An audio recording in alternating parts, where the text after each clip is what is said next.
So at Wayside, we're in a season where we ask members to consider what they can commit to give, financially as well as time and efforts, as an act of worship to God, as a promise to oneself, and to sustain the congregation in its operations.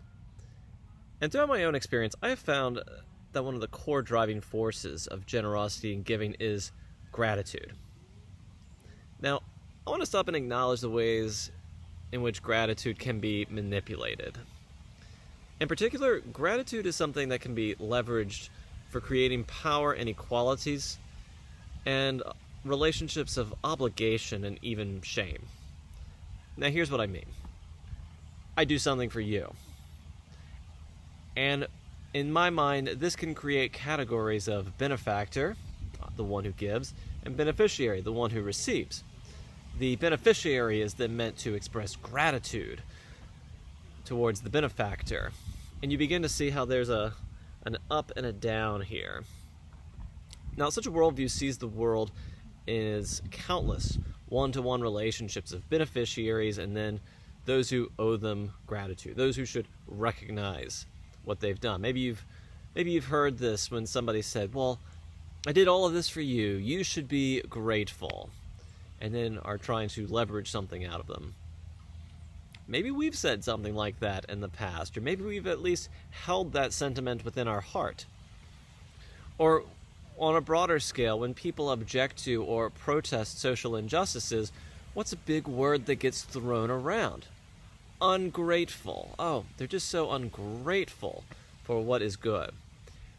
And so we can see how gratitude can be weaponized and leveraged for control and shame, and to preserve such certain hierarchical relationships. But then what does gratitude look like in Scripture? As a matter of fact, in this world of gods, none of us can claim to be benefactors, because all of us are beneficiaries. All of us are recipients of the God whose very nature is love and generosity. God requires nothing of us, and it is simply out of the overflowing abundance of God's love that good things pour into our lives and world.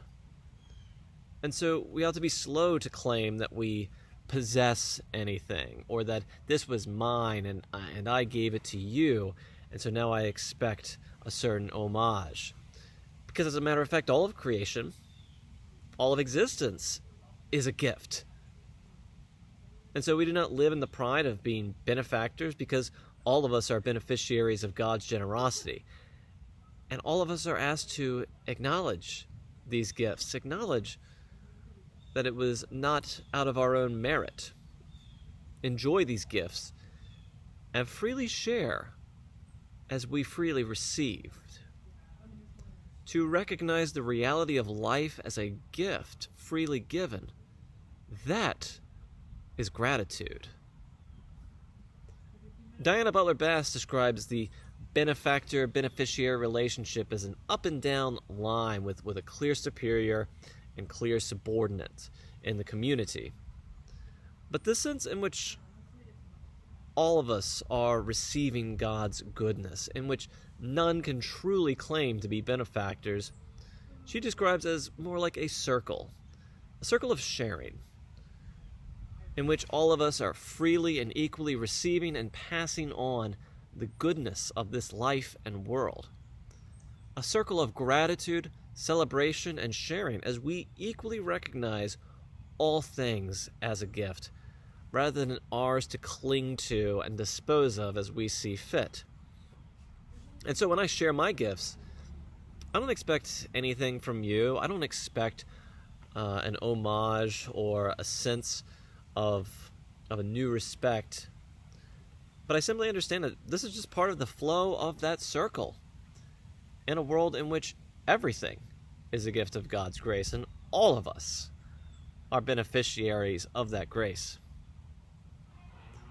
Now, honestly, I've struggled with gratitude recently, as I'm sure many of you have.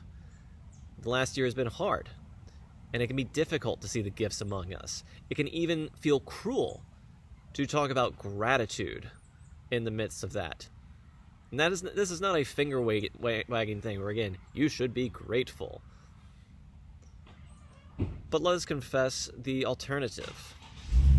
A resentment focusing on what is not here, perceiving every scarcity, and a squandering of the days, because I have allowed my anxiety and my resentment to get the best of me.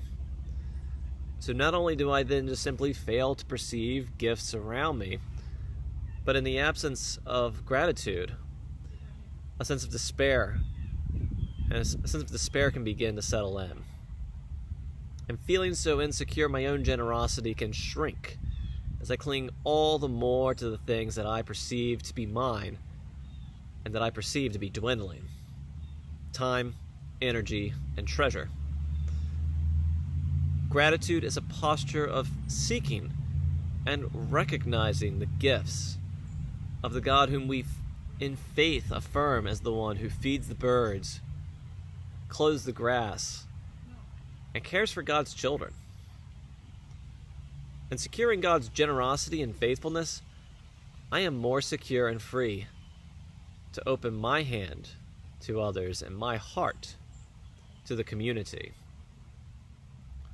Bless the Lord, O my soul, writes the psalmist, and do not forget all of God's benefits. This isn't to guilt us for grief, sorrow, or struggle, but it is an invitation to hold on to hope as we seek the giftedness of life and existence itself.